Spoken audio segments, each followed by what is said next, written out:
Hello, everybody. My name is Barbara Wilson. I'm the founder and director of Working with Cancer, which is a UK-based social enterprise, and we provide coaching support, training, and consultancy services to employers, employees with cancer, and working carers to help them manage work and cancer at any stage.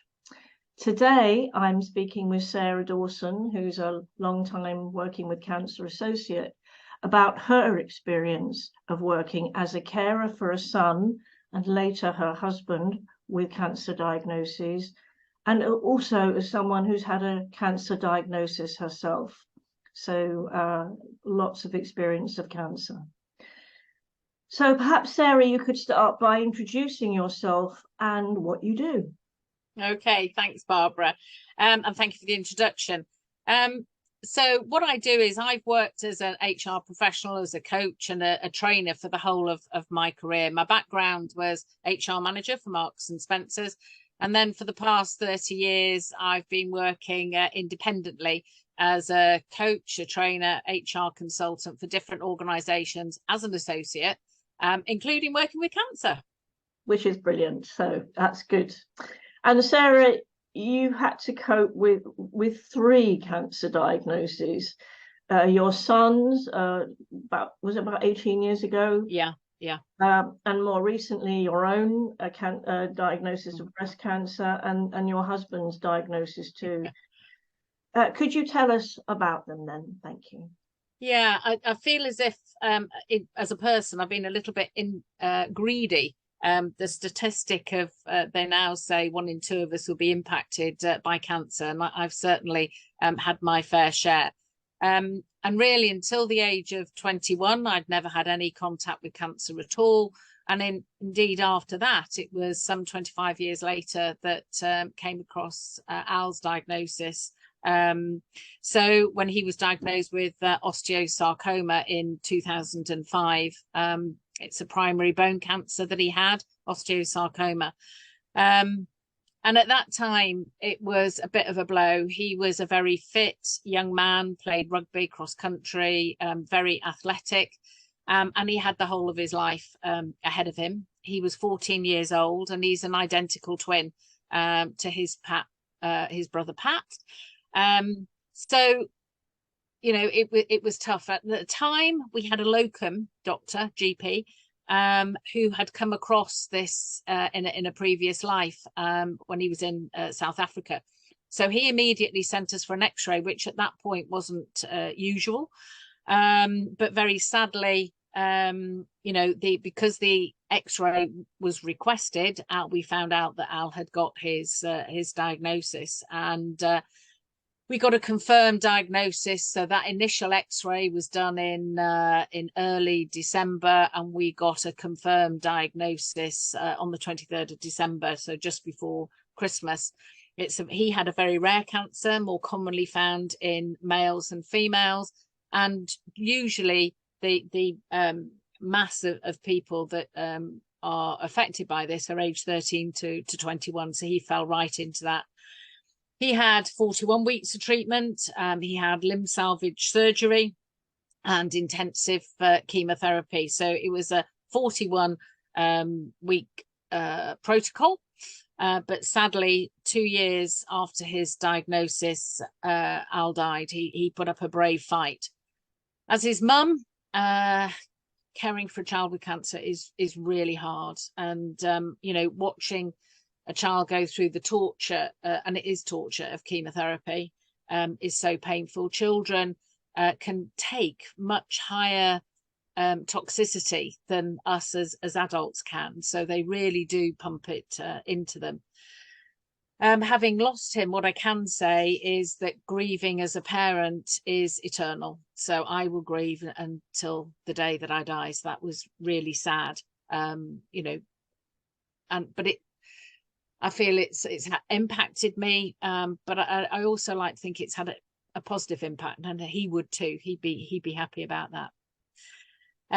Myself, well, that's slightly different. I just went for a routine mammogram and was absolutely knocked off my perch by a letter arriving a week later saying that I was required to go for further investigation and biopsies. And anybody who has been through that breast cancer investigation will know that it all moves very quickly. And within 2 weeks, I had a confirmed diagnosis of grade 1 invasive ductal carcinoma. Had a lumpectomy, had localized even radiotherapy, and completed all my treatment by the 7th of July last year. So it's just over the year. Yeah. And continuing with the ongoing treatment for lymphedema and taking the regular drugs for the next 5 years. So by comparison, feel I got off quite lightly compared to what Al had been through. And then my third occasion is Dave, my husband, and he'd had an initial grade 4 melanoma diagnosed 8 years ago. He had 3 surgeries, including removal of all his lymph nodes in that one particular area, and followed all the usual protocols at that time for 5 years. So, that seemed to go quite well. He had since then, he's also had removal of a basal cell carcinoma and a squamous carcinoma. So he's had a couple of other things, but they were fairly insignificant and treated, and he responded very well just to the removal with the surgery. But then last autumn, he found some lumps and bumps, went for investigation, and it was confirmed that he had grade 4C melanoma, and it was described as having jumped. So it had moved from the original site, gone across his chest, and he's currently having immunotherapy treatment, which, is incredible with research. That wasn't even available when he had his initial diagnosis 8 years ago. So incredible, really. 3 very different diagnoses. Yeah, but really rather more than your fair share, I would say. Yeah, I said greedy. Yeah, what can I say?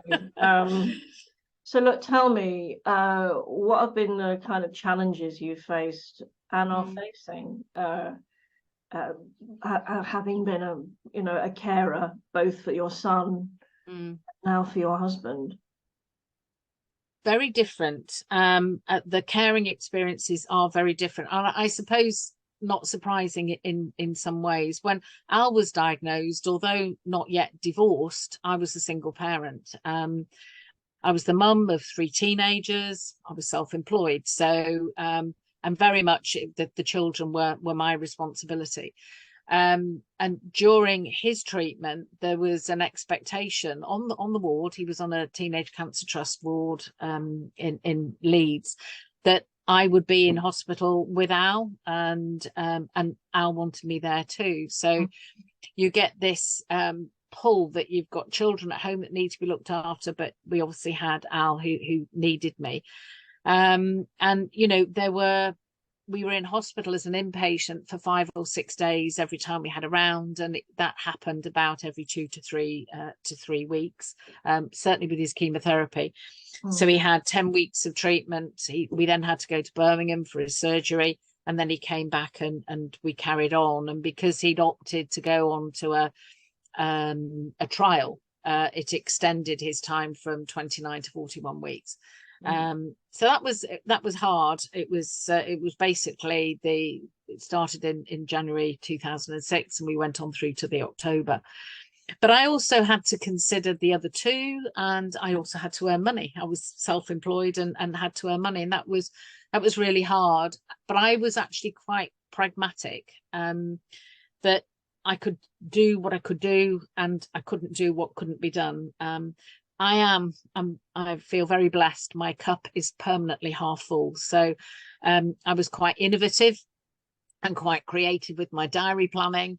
I had my mum was a fantastic support. Sadly, my dad had already died. So and to be honest, Felicity and Patrick absolutely stepped up to the plate. And it was a time of robbing Peter to pay Paul all the time, whether that was financially, whether it was the expectations of my clients, and it was a real balancing act, trying to do what I could do.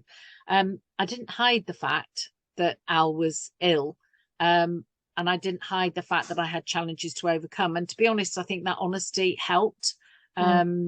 People very much supported me. But there was a lot going on. My situation with Dave is very different. Second marriage, very happily, that we've been married a couple of years, and went through all my vows again, with full meaning. And I'm sure he's testing me to the absolute limits. But his recent comeback has been quite different. He's not been an inpatient other than when he's had a bad reaction to the drugs. So he's been a day case patient. So we do the crossword together. And the hospital has been fantastic, is listening to me and to him, saying, the timing of our appointments. So they give us early afternoon appointments so that I can work half a day if required. And then we tootle off as we are, in fact, today. And Dave is an adult in his own right. He has a strong sense of independence and determination, but we work very much as a team. I think it takes one to know one, this strong, independent person. And I think, there are occasions he does listen to the voice of reason, but I do want to be there for him and to accompany him to his appointments, and to be able to drop things in case of emergency. So I've shared with some of the work clients and colleagues what's going on. So if we've had a clash, hasn't happened really very often, but I'm conscious, though, through my experience, that I may be required, to be with him. But not everybody I know I work for knows about Dave's illness. It's just those who need to know. But I've shared, with them, and they've been incredibly supportive again. So I think, again, talking to people and sharing and being honest about what your needs are, people are very good. Okay. Wow. And what were the specific challenges of working whilst caring for Al, who was who you began to realize, I guess, was terminally ill? Yeah, the last 6 months of his life, it was the 25th of May, he had an x-ray that showed he got metastases, and because of the kind of treatment that he was on, the fact that he had metastases come onto his lungs, it just meant that the cancer cells had been hiding, and then they came out to play, and we knew that was going to be very, very different. And what I would say is, when you're given a terminal diagnosis of Al, as it was in this case, it certainly changes things. I certainly don't worry, and still don't to this day, worry about the small things anymore. I know I am very resilient, and I'm very grateful for that. But actually letting Al make some of his own decisions was, right from the word go, was so important in us being able to handle this. We talked things through, but he was the one who was living his illness, and it was a horrendous treatment. So it was very much about letting him control what he could control right up to the end, and that was, they say your immune system is going to be reduced by the treatment, but he wanted to go to school, so I let him go to school. I let him get up when he wanted to, and if he needed to sleep, he slept, and that was just the way that it was. But he wanted to live his life to the full for as long as he possibly could. And in some ways, as much as his mum, I wanted to wrap him up in cotton wool and look after him and take it all away from him. He would have hated that, absolutely hated it. So that's quite tough. Again, he felt it was important for me to work. He knew that was important from a financial perspective, but also because when I was working, I wasn't necessarily thinking about him all the time. Obviously I was, but you're not sat there mopping my brow and thinking, oh no. If I stayed at home, he used to say it made him think that he was ill. So he was ill, but mentally he just wanted me to carry on. So I carried on, and to be honest, I really enjoyed the focus that gave me whilst I was doing it. And I was a bit of a chameleon. It was wearing different hats for different situations, and there were many, many hats worn on different days. And also being a mum to Floss and Pat and helping them go through it. They were aware that Al was going to die. I had to make time for them, but we also had to make fun when we could. So again, it was back to very much balancing the books, not just financially, but very much about time spending with Al. That tended to be late at night when we had our own time together.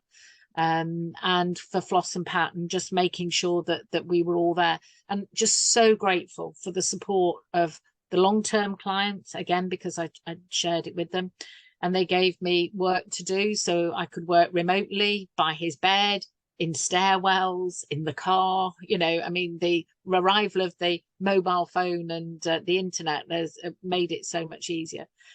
But gosh, was I tired when it was all over. You know, and you don't realize that. But I felt I'd done what I wanted him to be proud of me.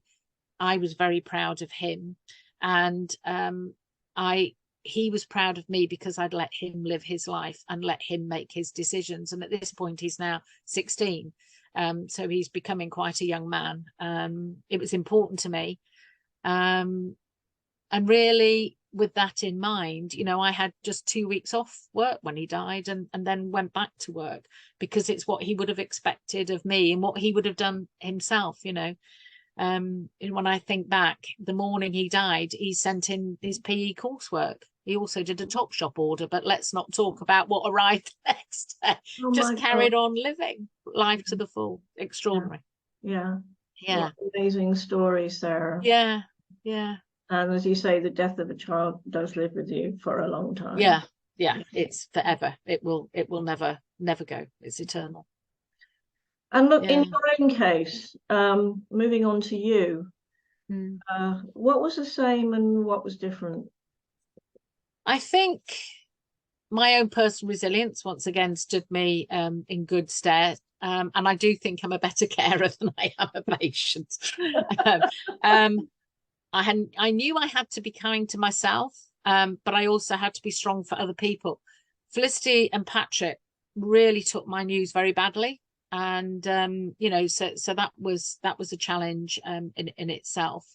But once again, I found work to be a refuge, and it's what I did. It's kind of who I am. But now I've also had a few more friends who've been through their own journey. And it's clear to me that every single person is unique, you know, and how they face their diagnosis is unique to them, and how they cope with their treatment, you know, is unique to them. So on reflection, though, you know, I had some quite low personal points, which I did share with people. And the loneliness having radiotherapy, I find that, in fact, I was only talking to somebody about it yesterday, the loneliness about having radiotherapy locked away from the world in that large room. And I think I had some lovely pictures of North Yorkshire on the ceiling. But, you know, I chose to have my appointments at the end of the day so I could work during the day. Car parking was easy. I could find a space by having a 5:30 appointment, and the hospital team were absolutely fantastic and accommodated that. So it's a question of, you know, what was different and why. I think it was, again, I'd learned if you don't ask, you don't get, and that was important. But I was coaching people, including, you know, with working with cancer, who wanted to go back to work, to make changes to their working life. And somehow I was able to just lock away what was happening to me. But I did reflect more on their situations, and I actually found it quite cathartic, and you know, to be able to work through and to think about you know, other people. What here though, whereas everybody knew about Al, for myself, I chose to only tell people who needed to know. And that was my choice. It meant that I could focus on what I needed to do for work, rather than just always talking about myself. I didn't want to do that. However, my colleagues and friends within working with cancer were different, because I knew to some degree that they would understand how I was feeling, and it felt a very safe environment. And the news shared with them meant people just absorbed it and took it in, and it was good. It was absolutely fine. And I think that was really helpful. So I think knowing where you can talk to people and choosing who. Working for myself, I have lots of clients, but I chose who was going to support me, if you like, through that. So I'd always be an advocate for people, you know, talking to people that they work with. When you're self-employed, it doesn't have to be everybody, and I chose that. But also as a coach, I find my empathy with others who are going through the same thing is now much more honed. I'm very keen to support other people and to make a difference in any way that I can, and actually maybe help them find the questions they didn't know that they needed to ask. I think that's probably the biggest change, because having been there myself and asked those questions, you perhaps have that understanding. You don't want to lead people, but you can certainly, be there. Okay. And looking back, do you think you'd have done anything differently now, Sarah? I think probably maybe tell a few more people. It's coming out now, and now I talk to people about it who didn't know at the time, and they're quite shocked. So, and that's made me realize that people they didn't need to know, but they could have known. And so I think that I'm not sure really why I'm saying I would probably tell a few more people, and I'm not really sure who they are, but I think it's more people's reaction now that they found out afterwards. And I think the other thing is that, particularly having gone through my radiotherapy, so literally this time last year was when I can remember my mum's 90th birthday party. Her birthday's tomorrow. At 4 o'clock, really wanting to go for a nap. And I think having a nap at 4 o'clock rather than powering through is probably the thing that I needed to do. It would only been for a couple of weeks, and it was post radiotherapy, but I didn't. I just powered through. So I think that's something I would do differently. Yeah, I think radiotherapy is easily underestimated. Many people think it's going to be a lot gentler than chemo, and in many ways it is. But I think the impact in terms of fatigue, it can be enormous. Okay. So look, what advice and top tips would you pass on to others in your circumstances?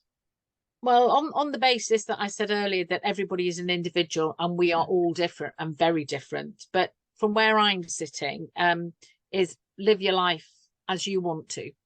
It's your life, and you shouldn't be following what other people say that you should be doing. So I think that's really important. Prioritize work and delegate what you can. I think I was lucky because I was working for myself. I could choose the work that that I wanted to do. The fact that treatment comes in many, many formats, and I think mental health is important as physical health, and certainly more so for the long term. So don't judge people rather who require more help with their mental health than perhaps I have done. And also to say that when we're sort of thinking in terms of be honest to the people around you, I find that in Al's case this worked, and certainly with Floss and Pat, they became stronger. If we were honest with them, then they could talk about it. Be honest with yourself. If you feel tired, I didn't give in, but perhaps I should have done. I'm probably better at that now.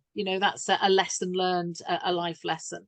So very much do what feels right for you, but also find your M team. And it's the people who give you positive vibes. Surround yourself with those people. Trust in the people that you trust. But don't surround yourself with negative people, because they just drain the very life out of you, the energy. So be around people that you can trust and are positive. And also, if you get the opportunity, I had a fantastic opportunity to go to exercise classes as part of my treatment. It was something that was set up at Harrogate, and we had just an amazing time. The camaraderie in those classes, it was Active Against Cancer, and the camaraderie there was fantastic. And, I felt it really helped me to get a work-life balance, so that I could whiz off there, have 45 minutes being a loony in a gym, and, doing different classes. And I think, so that take those opportunities. For some people, it might be go for a walk, but whatever it might be, get some exercise into your life. Yeah, I think all good tips, and we often recommend, people may not be feeling great at all and just want to kind of be at home all day and not go out, but just getting out and having a walk Yeah. can be immensely helpful. Yeah. So, And you just feel, I've just felt so much better. And the yeah. coffee afterwards with the others was always good Of fun. course, yeah. And sometimes a piece of cake as well, I have to say. Yeah. Never underestimate the importance of cake. Let's have coffee first. And what advice would you pass on to employers, Sarah? Oh, well, that's an interesting one. I think about having it, and this doesn't matter actually whether you've got members of your team who are ill or not, but without fail, have regular check-ins with people. You know, just because they feel okay one day doesn't mean they're going to be okay the next. So be observant, know your team. I think that's important. And if you have, as an employer, if you do that, you'll end up having a really loyal member of staff that will give space. And if you give them space and time, they will respond in bucket loads. I think be flexible, and not be afraid to be flexible with people. And really consider what a menu of options are available. So, for example, one person I've coached was getting up at 5:30 in order to get to work for 8:30. But by working from home, she could get up at 7:30 and still be working at 8:30, and it was just so much better. And another girl who adjusted her hours to work from 10 till 6 instead of 9 till 5 and saved herself travel time of an hour each way just by doing that. And it was the car journey that really used to cause her quite a lot of pain. So she was sat in the car much less. So that's something. I don't make assumptions. Just because one person has felt like this or was treated like this, the next person's going to. That is not the case. And I think also, I personally ban the word normal out of the English language, because there's no such thing as normal. Life moves on. Everything is constantly changing. So nothing is ever going to return to normal. Things will always be different. So think about that. And I think be kind to people. You know, I mentioned the mental health thing, you know, before. But also, if you've got people who are team members that are given a palliative diagnosis, they could be palliative for a long time. Yeah. And they still could have a huge amount to offer.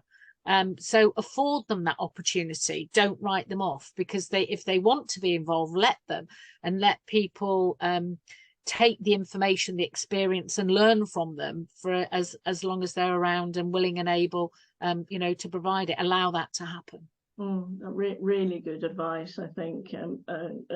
All of those tips, very, very good ones, Sarah. And are there any changes you'd like to see here in the UK to improve people's ability to manage working cancer?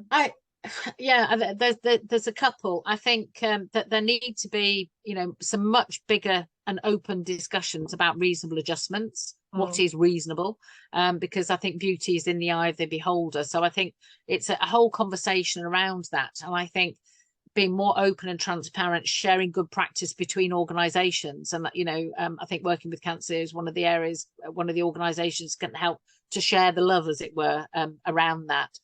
And the fact that a phased return to work should be just that. It's not phased return over a fortnight. It could be a year or more. And that could also be for the patient as well as the carer. I only took 2 weeks off after Al died. But I have got some people I have known and have met who have never been able to return to work. So, you know, it does go on for forever. And I think, you know, so be open to that, and be open up to not just the patient having a phased return to work, but carers too, because they're still balancing, you know, what's going on at home, and the treatment may be over, but there could be long lasting impacts, appointments that need to be made, all that sort of thing. And one of the biggest frustrations, you know, critical illness or key man insurance, you don't get paid out if you're looking after a child. It's only if it happens to you. But if you're the mum that needs to be there, I think that is important.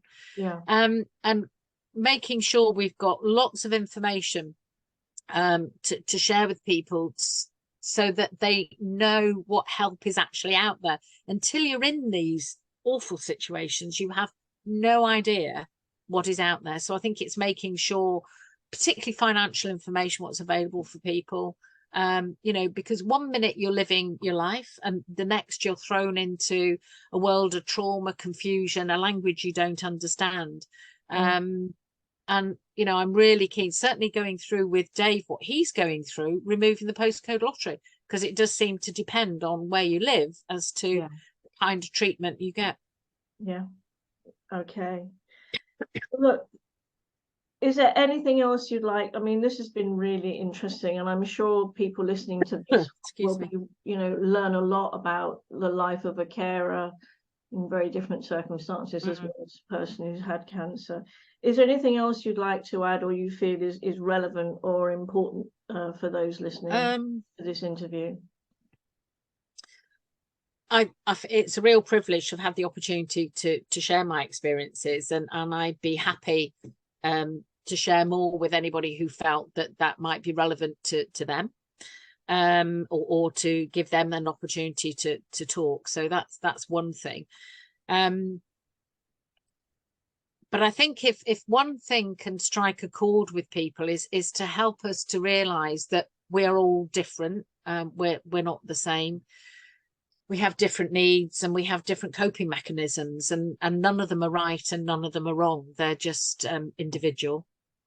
But I think most importantly of all, that if you've got worries or concerns, you need to find somebody to talk to, whoever that may be. And it may be a work colleague, but it might not be a family member for all the right reasons that is too close. So having somebody else to talk to, and it could be somebody from our team. You know, somebody may listen to this and think, you know, they'd like to talk to somebody from the Working with Cancer team who can help to provide them with some objectivity and targeted support, really, at whatever level, you know, they require.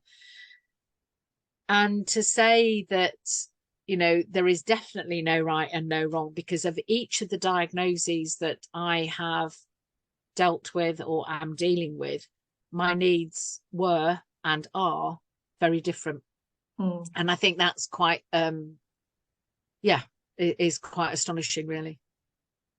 And so I just, whatever is right for you is right for you, but find somebody to talk to about any worries. A worry shared, talking about it halves it. So do that.